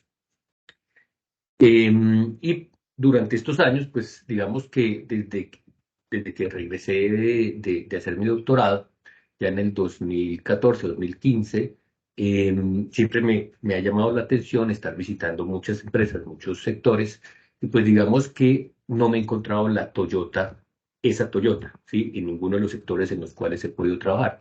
Actualmente pues tengo 6 estudiantes de maestría en diferentes empresas, 2 estudiantes de doctorado, y nunca he podido encontrar la Toyota en estos sectores donde trabajo. Entonces eso pues me dio pie para comenzar a identificar qué es lo que nos hace falta para convertirnos en esa Toyota, ¿sí? Y pues digamos que hoy les quiero mostrar un caso pues de estudio, de investigación, y que quizás eso se convierten en claves, porque pues como lo hicieron nuestros 2 conferencistas anteriores de manera muy excelente, nos han mostrado casos de éxitos de la implementación de este tipo de metodologías. Pero muchas veces la experiencia ha mostrado que las empresas lo que hacen es hacen un esfuerzo importante en esta implementación, pero muchas veces no logran sostenerlo en el tiempo, ¿sí? Y se vuelven como esfuerzos puntuales, ¿sí? Y no logran que esas empresas a lo largo del escenario pues puedan mantenerse en la competencia, ¿no? En el mundo competitivo. Bien, entonces, ¿me confirman si ahí están viendo ya mi pantalla? Sí, perfecto, se ve perfecto. Listo. Cualquier inquietud, aquí les dejo mi correo, luispg@unisana.edu.co. Cordialmente bienvenidos. Recibo estudiantes de doctorado, También aquí dirigimos una cátedra Kaizen. Al principio, justamente Mervin hablaba de Kaizen. Tuve la fortuna también de estar en algunos seminarios con Masaki Mai. Y actualmente, aquí desde la Universidad de La Sabana, tenemos una cátedra que la dictamos en conjunto con la fundación, con la organización que él montó, que hoy tiene presencia en más de 50 países, con Kaizen Institute.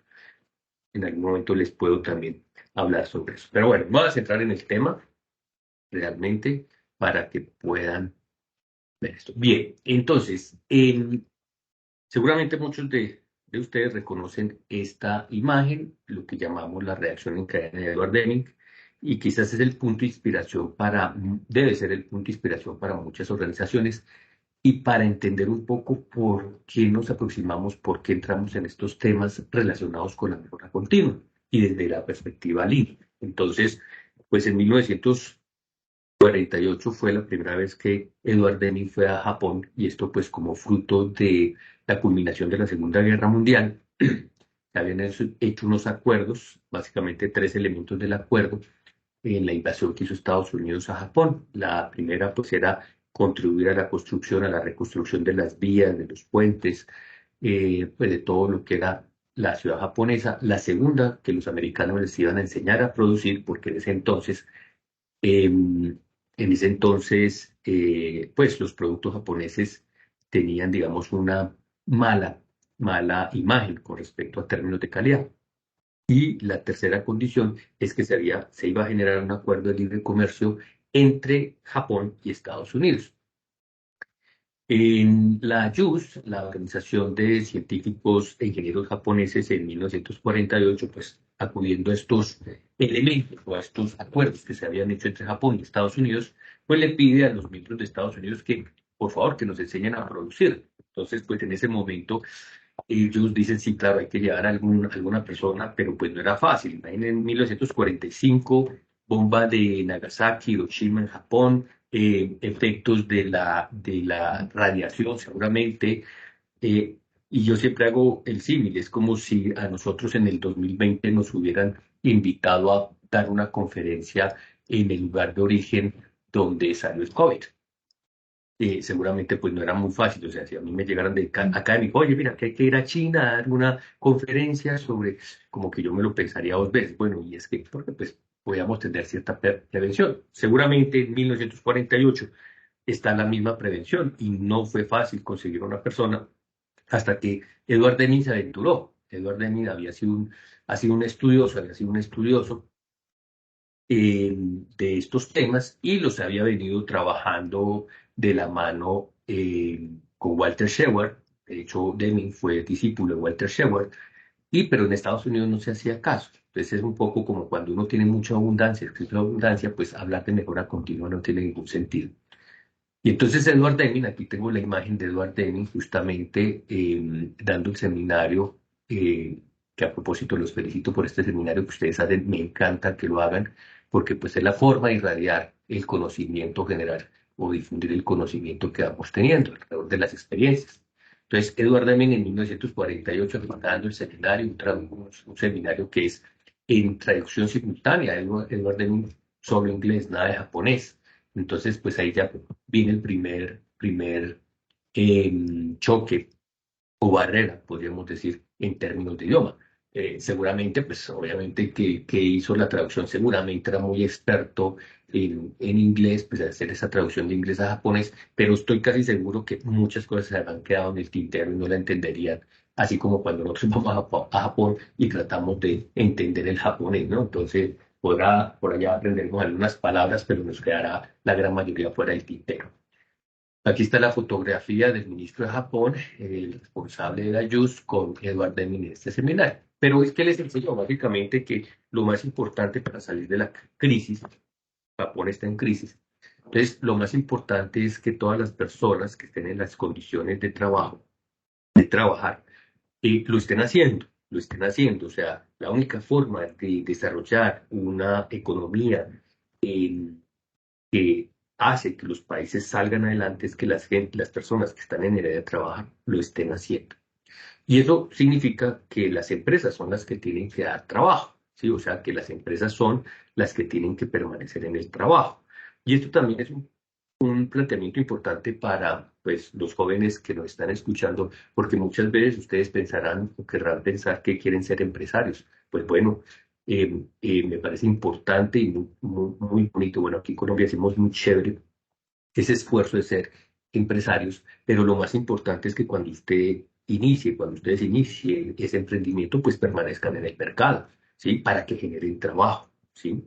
De esa manera, o sea, para permanecer en el mercado, pues yo necesito cada vez conquistar el mercado con mejor precios, con mejor calidad y precios más bajos. Entonces, un aspecto bien importante tenerlo en cuenta. Aquí en Colombia, pues, hay una organización que en sus comerciales coloca mejor calidad y a precios más bajos. Yo sigo, pues, muchas veces este tipo de iniciativas y me doy cuenta que es más un lema que una real condición basada en procesos de mejora continua. Es más un lema. Entonces, aprieto al proveedor le pago por los 90 días y hago que me dé los precios que yo necesito y de esa manera le logro llegar al mercado. Pero, pues, esa no puede ser la condición. Para conquistar mercado con mejor calidad y precios más bajos, pues es necesario mejorar la productividad. No tengo otro camino, no hay otro camino. Y mejorar la productividad significa disminuir los costos debido a un menor reproceso, menos errores, menos retrasos, menos inconvenientes, un mejor uso del tiempo de máquinas y materiales. Y esto es lo que Edward Deming llama mejorar la calidad. Em, Esto fue lo que les enseñó a los japoneses y lo adoctrinaron como tal. Edward Deming, él fallece sobre cerca de 1990 y algo, por allá, 92, pero él fue de las pocas personas, creo yo, que ha podido gozar en 1950, 2 años después de que él va a Japón, 2 años después en Japón se genera lo que llama el Deming Prize, ¿sí? Y hoy por hoy es una de las reuniones más importantes que se generan alrededor de las enseñanzas de Edward Deming. Casi que puedo decir, o sea, nosotros mencionamos mucho esto, que Edward Deming es un dios menos épsilon, ¿no? Sabemos que el épsilon es el error para los japoneses, ¿sí? Y hoy por hoy se sigue haciendo estas conferencias, se hace año tras año, pero en el año número 7, no me pregunte por qué el año 7, siempre cae en Japón. Entonces, se siguen haciendo conferencias y mucho material alrededor de lo que ha enseñado el técnico. Bien, un poquito para el panorama de la productividad, por ejemplo, en América Latina, ¿cómo estamos, no? Entonces, pues aquí podemos ver países, esto es lo que con respecto a Estados Unidos, como nuestra productividad, ¿sí? Y aquí tengo pues a países de LATAM, ¿sí? Y damos cuenta, por ejemplo, Perú es un 18%, Brasil un 25%, Colombia un 26%, América Latina en general es el 27% de productividad con respecto a Estados Unidos, Costa Rica, México, Chile, que están por aquí, Argentina, Uruguay. Estos son los países miembros de la OCDE que en promedio están en el 75%. Pero también hay países como Luxemburgo que están en un 138%, o sea, muchísimo más. Entonces, digamos, aquí, por ejemplo, en Colombia se necesita, para realizar una operación, se necesitan 4 operarios, ¿sí? Para realizar lo que hace un norteamericano. Y en términos de actividades agrícolas, se necesitan alrededor de 10 colombianos para hacer lo que hace un norteamericano. Entonces, pues digamos que en temas de productividad estamos bastante colgados. Y esto es un tema que ha venido año tras año, o sea, no es un tema actual, no es un tema, y yo le he mostrado a través de los estudios que no son temas de los gobiernos actuales, ¿sí? Sino que es un tema que viene incluso, yo tengo por ahí un rastreo desde los años de 1996, algo así, donde hago el rastreo cómo va la productividad, ¿sí? Y digamos particularmente Colombia en unos índices de competitividad global, ¿sí? Siempre estamos para los puestos 50, 48, 37 a lo mucho, ¿sí? Y siempre he dicho que esos son, con respecto a esos otros países, se trata de 30, 40, 50 años de atraso. O sea, esa posición que ocupamos nosotros son 30, 40, 50 años de atraso. Esta es otra imagen que nos muestra cómo, digamos, cuál es el reto que tenemos como país, como industrias, en términos de las horas de trabajo de los operarios, de las empresas. Digamos que es un mandato a nivel mundial que debe haber una reducción en la jornada laboral. los países miembros de la OPE en promedio están alrededor de 1.750 horas. Aquí no está Colombia porque Colombia es la número uno, ¿sí? Está alrededor de 2.400 horas al año, ¿sí? Y aquí tenemos países como Estados Unidos que tienen 1.785 horas, la República Checa 1.700 también, alrededor de lo mismo. Los miembros de la OPE están en 1.700, ¿sí? No sé si están por aquí ustedes, a ver, a ver, a ver. No lo veo por aquí, no lo veo por aquí. Corea, Rusia, Chile, por aquí están. Ustedes en promedio están en 1.974 horas. Entonces hay un fuerte esfuerzo, los países están haciendo esfuerzos para reducir esa jornada laboral. Cuando nosotros somos poco productivos, cuando tenemos esos efectos de la poca productividad y que nos reduzcan la hora de los trabajadores, pues simplemente se va a reducir o va a impactar en algo que llaman costos, porque muchas veces, y aquí ya lo estamos viendo en Colombia, nos toca, las empresas tienen que contratar más operarios para reemplazar lo que otros estaban haciendo. Pero eso no significa, o sea, esto es una imagen que nos muestra que no porque trabajemos más somos más productivos. Sí, ya lo mostré cómo estamos en términos de productividad con respecto a Estados Unidos. Entonces tenemos unos retos importantes en materia y se nos viene. Ese es un tema que nos va a venir a todas las empresas a nivel mundial. Em, Estos son unos indicadores de competitividad mundial, digamos que tenemos aquí los países de América Latina, ¿sí? Y pues digamos que estamos comparados con los grandes países, las grandes potencias, ¿sí? Tengo aquí unos puntajes, lo hice, tengo los datos antes de la pandemia, porque pues hay una ruptura obviamente a nivel mundial durante la pandemia. Pero en general cuando uno mira estos índices a lo largo, o sea, hacia atrás, unos 10 años atrás, el comportamiento, la tendencia es exactamente la misma, ¿sí? Bueno, ustedes aquí, por ejemplo, están en el puesto 33, aquí México en el 48, Uruguay 54, Colombia 57, ¿sí? Y pues tenemos aquí los más cercanos para nosotros que es Venezuela, es el puesto 133, ¿sí? Entonces, aquí es donde yo le digo, para mí estos son 57 años de atraso. Nosotros tenemos la capital de Bogotá, la capital de Colombia, que es Bogotá, ni siquiera tiene metro, ¿sí? No es una ciudad de 8 millones de habitantes, pero ni siquiera, y tenemos pues un desarrollo vial muy, muy caótico, ¿sí?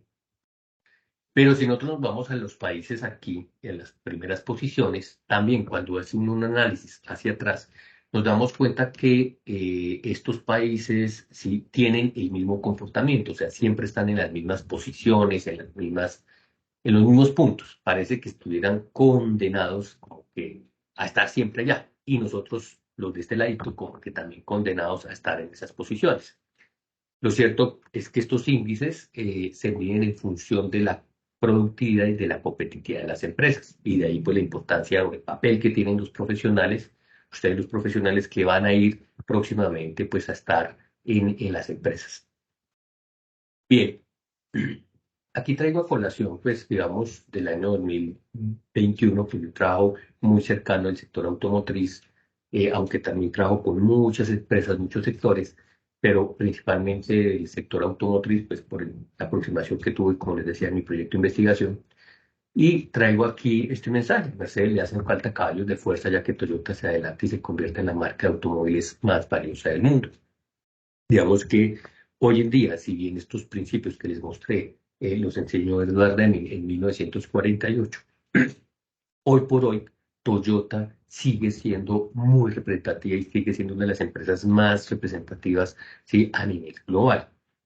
No sé allá en Chile cómo sea la situación, pero por lo menos aquí en Colombia, Toyota es la única marca que no se deprecia a lo largo del tiempo. Sí, es una marca que mantiene el precio. Normalmente cuando uno saca un coche del concesionario, apenas toca la llanta, la goma, toca la salida del concesionario, ya te pierde cerca del 25-30%. Pero en Toyota pasa lo contrario, o sea, tú lo sacas y hay alguien dispuesto por lo que ya está ahí disponible y no le toca pasar a una lista de espera, está disponible a ofrecerte un 20% más por ese coche que ya lo estás sacando en el concesionario, ¿sí? Y a lo largo del periodo de los años ese coche no pierde valor, ¿sí? Y no es trivial. Existe una página que se llama el Customer Satisfaction Index que en Estados Unidos mide un poco cuál es el impacto que tienen las empresas en estos temas y pues logran ver siempre lo que son Toyota y principalmente las marcas asiáticas, Mazda, Honda, Hyundai, ¿sí? Son marcas que permanecen, Subaru, que permanecen en las primeras posiciones. Entonces, pues bueno, eso es un poco lo que nos viene. Ahora, en términos de lo que debería tener una empresa, una organización, pues digamos que yo promulgo mucho este es el camino que deberían de tener todas las empresas deberían de madurar. Y pues, como les dije al principio, me alegra mucho que tengan estos seminarios de Six Sigma, de Lean Six Sigma, porque nos están mostrando que las empresas quieren caminar en esa ruta. Entonces, notemos que las empresas deberían de hacer este recorrido. Sí, empezar con cosas básicas, cosas muy básicas como las 5S, pero yo conozco empresas que todavía están en eso básico, o sea, llevan ahí con las 5S y no han salido las 5S. Y cada vez tenemos que hablar de todos los conceptos de gestión visual, todo el control del WP o del producto en inventario, generar en proceso, generar toda esa cultura de mejora continua, lograr estabilidad en los procesos, ¿sí? Y la estabilización, ya cuando entramos a temas de estabilidad, el único camino es a través de análisis estadísticos, después medir la capacidad de los procesos y nuevamente pues ahí ya entramos a un nivel mucho más fuerte en conceptos estadísticos, ¿sí? Y por último, pues la forma ya una empresa bien madura que es capaz de mantener esos cambios y hacer como el cirujano. Yo siempre he dicho que los que somos expertos en procesos somos como cirujanos. Tenemos que hacer esa incisión en el punto que es, no comenzar a explorar pues como una gallinita buscando maíz, a ver dónde está la mejora, no, sino que tenemos que hacer, o sea, hacemos un análisis y hacemos una incisión donde corresponde para hacer la intervención en ese punto. Y eso pues lo logramos ya a través de diseño experimental, ¿sí? Todo lo que son, pues, herramientas estadísticas mucho más avanzadas. Y de ahí, pues, digamos que un primer mensaje que quiero dejar aquí es la importancia que tienen que sigan formándose en estos temas, no como el estadístico, no tienen que ser estadísticos propiamente dicho, matemáticos que después se vuelven expertos en estadística y hacen doctorados en estadística. No, no, tienen que ser personas que con mucho criterio, como nos lo han mostrado en las dos presentaciones, que con datos se toman decisiones, pero hacerlo muy bien, y seguir estudiando alrededor de esto. Bien, hay un punto importante aquí, y es que, y esto pues es, digamos, lo que hemos venido aprendiendo en las organizaciones, es que muchas veces las empresas se quedan solo en este punto, en generar conceptos, aplicar herramientas para mejorar sus procesos, para estandarizar sus operaciones, pero y eso fue un poco el trabajo que hicimos con Volkswagen, fue justamente entender que Toyota tiene un nivel de madurez muy, muy grande y para ellos la estandarización de sus procesos y operaciones es la consecuencia de lo que han venido haciendo años atrás. Entonces hay dos elementos bien importantes. Uno, pues garantizar el confort físico, funcional y psicológico de nuestros trabajadores. Yo soy de los que cuando llego a una empresa a hacer un proyecto de investigación, lo primero que me gusta ir es, por ejemplo, mirar un baño, pues mirar los aseos, mirar un restaurante, pues donde toman ellos el refrigerio, el almuerzo, qué sé yo, ¿sí? Y ahí uno puede leer cuál es la condición física, la condición funcional de los puestos de trabajo. Yo he tenido la oportunidad de ver empresas donde hay señoras que hacen pues toda esta parte de costura, son mujeres cabeza de familia y pues muchas veces el dueño de empresa dice, yo como le estoy dando trabajo, pues que antes agradezca. Y están sentadas sobre unos tabletes, unos butacos de madera que no tienen nada de acolchamiento, absolutamente nada, y están 8 horas trabajando ahí, sí, en unas condiciones. Entonces, los temas, o sea, importante hablar de todos estos temas, de toda esta aplicación de las herramientas Lean, pero que entendamos que esto lo podemos hacer solo sí, trabajamos desde una dimensión del comportamiento de las personas. Garantizar su confort físico, su confort funcional, su confort psicológico y generar muchas veces cambios de modelos mentales. Eso lo tenemos que hacer y debemos de tener programas de entrenamiento especial para ello. Bien. Quiero hablar ahora sí de lo que nos aleja de ser la Toyota en nuestro sector, ¿sí? ¿Cómo hacemos esto? ¿Cómo medimos esto? Entonces, básicamente nosotros utilizamos los principios que han sido definidos desde Kaizen, son 5 principios que tienen una organización que es madura, que se puede considerar madura en estos temas de mejora continua, debería estar apalancada en estos 5 principios: crear valor para el cliente, crear eficiencia de flujo, estar orientado al Gemba, empoderar a las personas y gestión visual. En empoderar a la cliente o crear valor para el cliente, pues es todo lo relacionado con la voz del cliente, capturarlo, tener en cuenta que la calidad es lo primero, estar muy de cerca con el concepto de experiencia del cliente. En eficiencia de flujo, pues tenemos que estar constantemente reduciendo la muda, el MURI, ¿sí? Tenemos que estar haciendo implementaciones para mejorar el flujo desde principio a fin, ¿sí? Y cómo yo logro responder realmente a la demanda del cliente.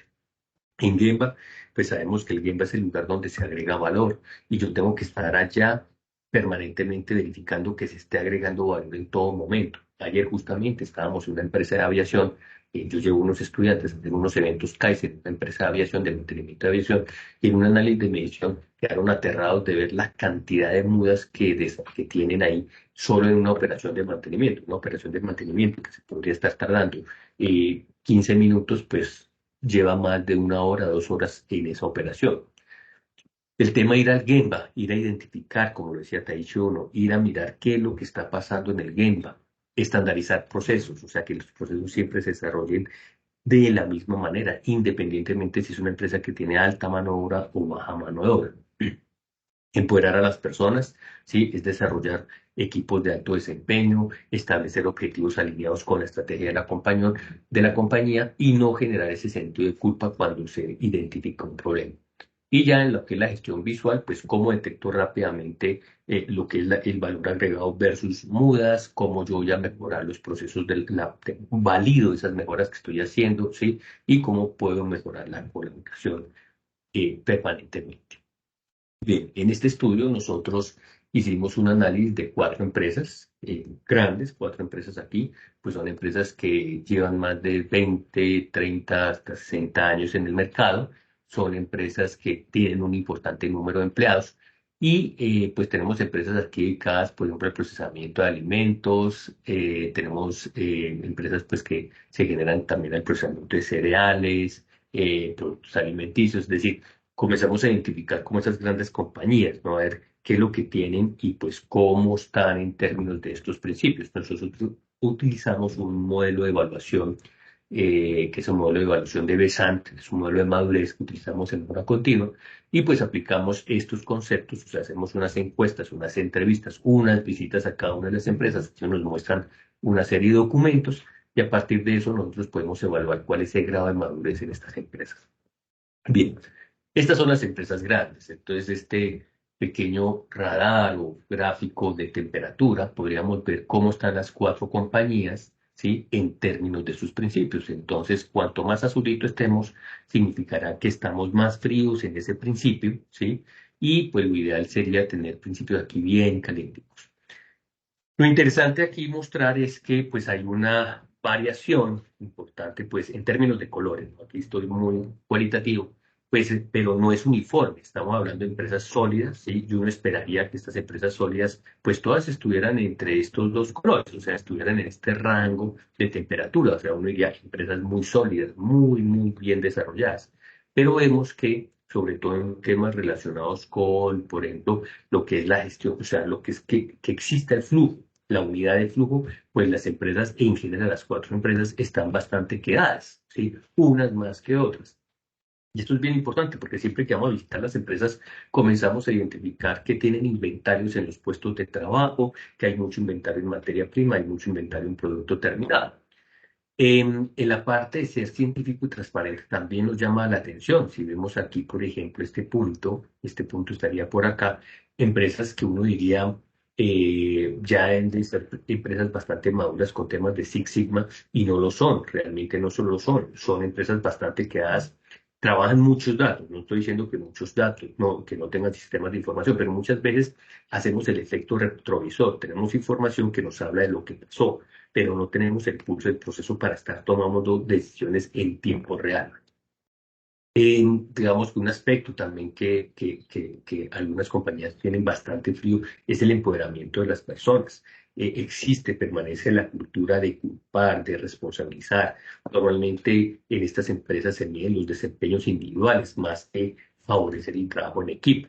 Ya hay otras empresas y aquí pues tenemos un representante, una empresa muy madura en temas de crecimiento, pues de empoderamiento de las personas. En temas de crear valor para el cliente también tenemos una diversidad, aunque la mayoría se encuentran en esta zona caliente, pero también podemos identificar que hay diferencias entre una y otra compañía.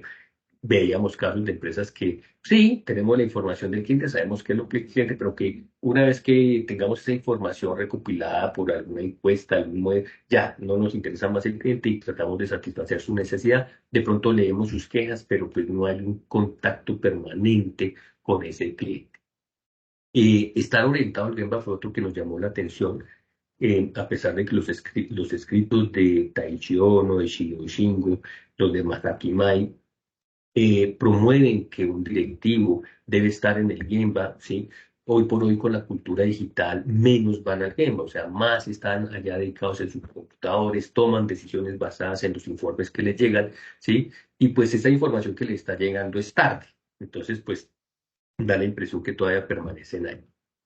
Bien, ¿qué realmente nos aleja un poco de lo que está de estas prácticas o qué pudimos identificar en estas prácticas? Entonces, la calidad se orienta principalmente al cumplimiento de especificaciones. Encontramos ese tipo de organizaciones que lo importante es cumplir con la especificación. Tienen departamentos de calidad aún todavía estructurados que lo único que hacen es verificar el producto al final, ¿sí? Pero no son conscientes de ir al proceso, a verificar el proceso. Recordemos que la escuela Six Sigma hace eso, que es ir a tomar variables del proceso. Tengo una variable de respuesta, pero voy al proceso a medirlo, a tomar el impulso al proceso para garantizar que estén leyendo el proceso. Cuando yo determino la calidad al final del producto, ya es la historia, ya pasó, ¿sí? Entonces, de hecho, esto nos lo han enseñado mucho los japoneses. No hay un sistema estructurado en función del flujo de la unidad de valor, es decir, el concepto es medir los recursos. A mí me interesa que la máquina esté permanentemente funcionando, que los operarios estén permanentemente funcionando, pues trabajando, pero lo que es la unidad de valor que se mueva a lo largo, pues eso no está pasando. Y una de las formas para mantener ocupado al operario es tener el inventario a la derecha y a la izquierda para que todo el día y le estoy tomando el rendimiento de piezas procesadas por hora.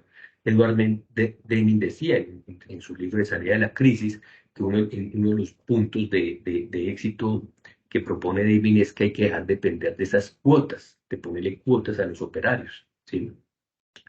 Las organizaciones continúan estando estructuradas por departamentos, más que por la organización del flujo de valor. Entonces está el departamento de calidad, el departamento de planeación, el departamento de operaciones, el departamento de compras, y difícilmente logran trabajar de manera articulada, ¿sí? Sino que lo hacen con esfuerzos aislados.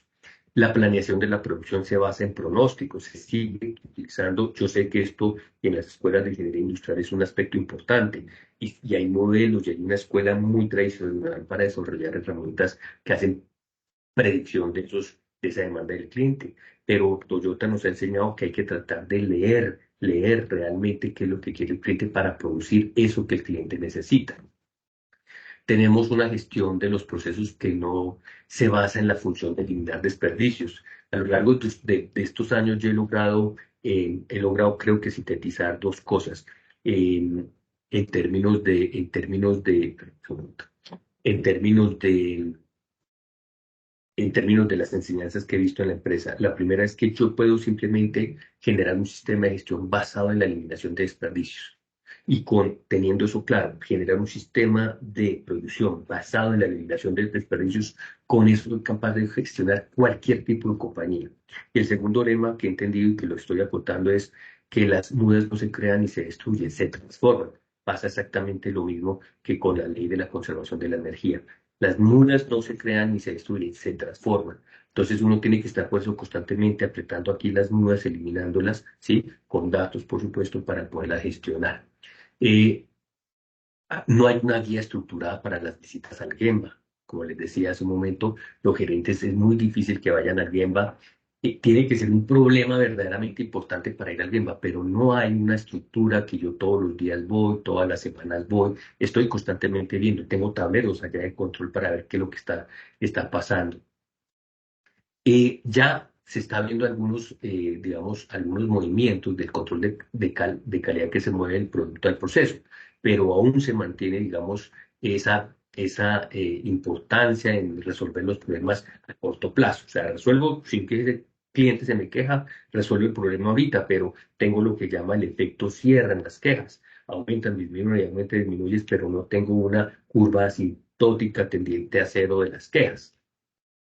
El análisis de causa raíz de los problemas lo lidera el departamento de calidad, ¿sí? Y no se realiza por el proceso, digamos, por las personas de producción.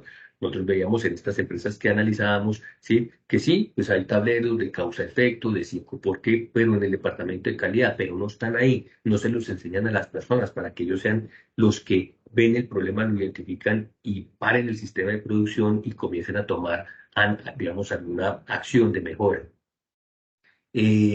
En este caso, los estándares no han llegado a todas las áreas de la compañía. Es increíble que la palabra estándar, que tanto la mencionamos en mejora continua, no se vive. El estándar hay que vivirlo. El estándar no es un documento que se almacena en una carpeta y se coloca en un gabinete y allá quedó, ¿sí? Y se saca simplemente o para refrescar la norma ISO 9000 o para cuando tengo auditoría para revisar. El estándar se tiene que vivir y los estándares se viven a través de Pocayo, que yo obligo el proceso a que se siga a rajatabla a través de Pocayo, que es a través de Kanban, a través de todas estas herramientas de gestión visual. No todas las personas comprenden habilidades Kaizen.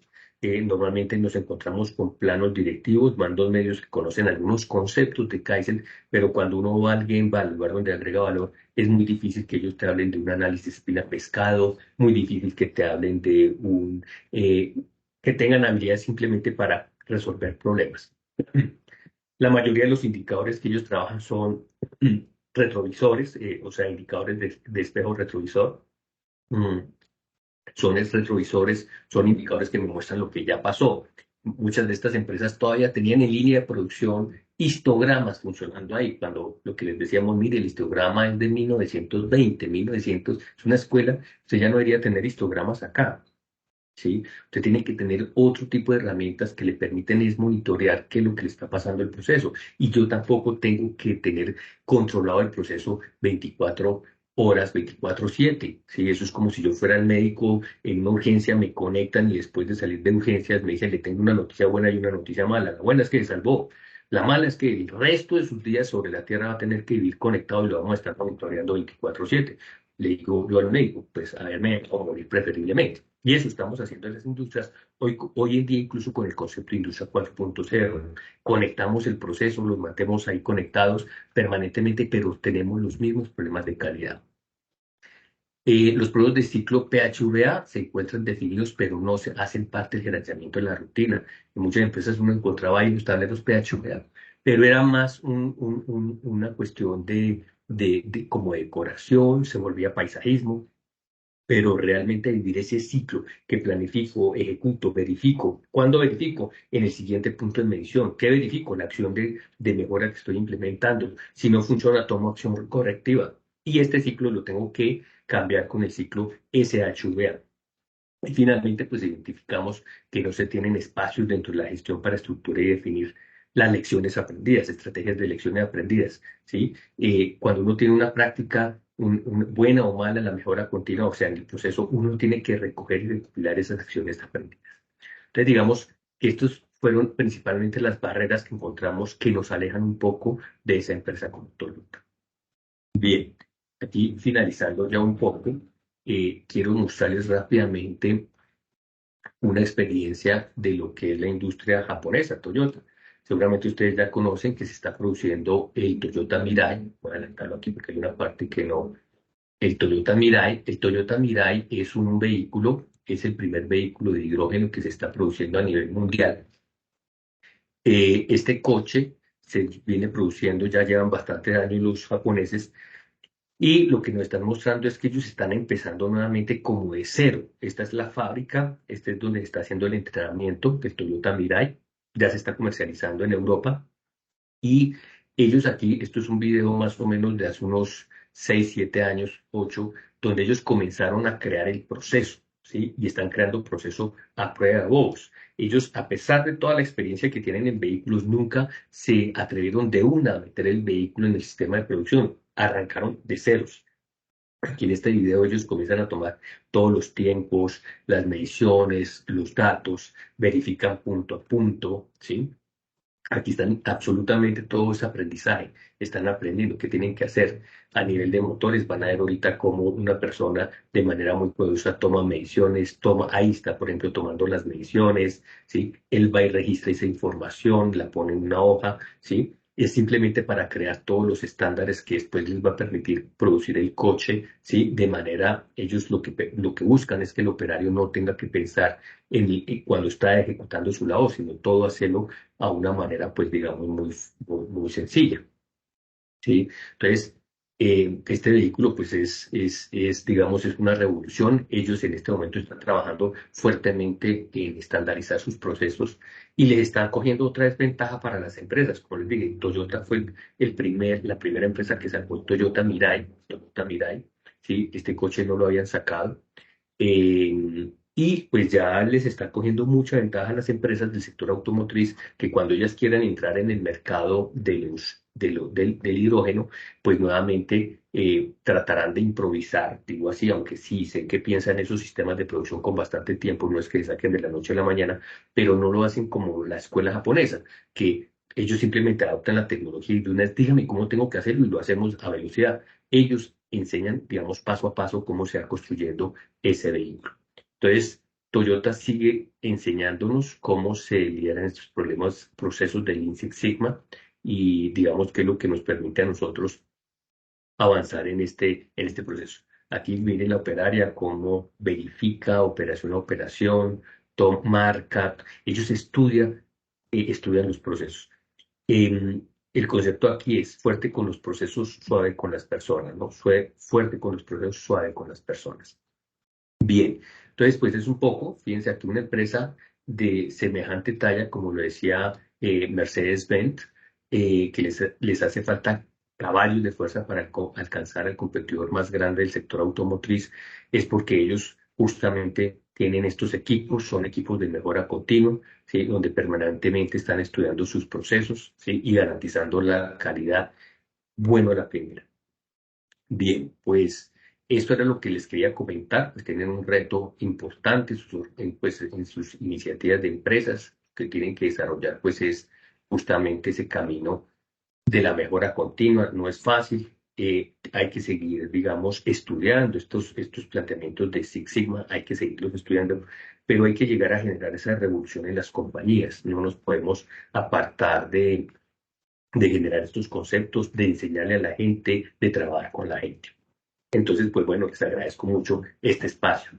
Espero que haya sido de provecho. Le agradecemos al doctor Luis Alfredo por su disposición y tiempo para acompañarnos en el tercer webinario sobre Lean Six Sigma. Con nuestro último invitado finalizamos esta tercera edición del webinario sobre Lean Six Sigma año 2023.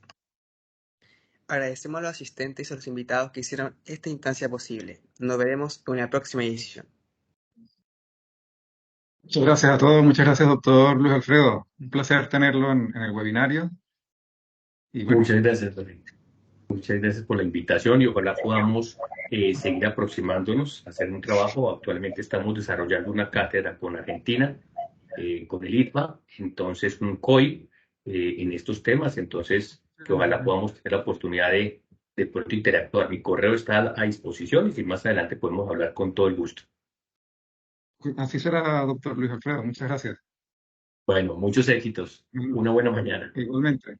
Que esté muy bien. Gracias, gracias a todos los asistentes. participantes.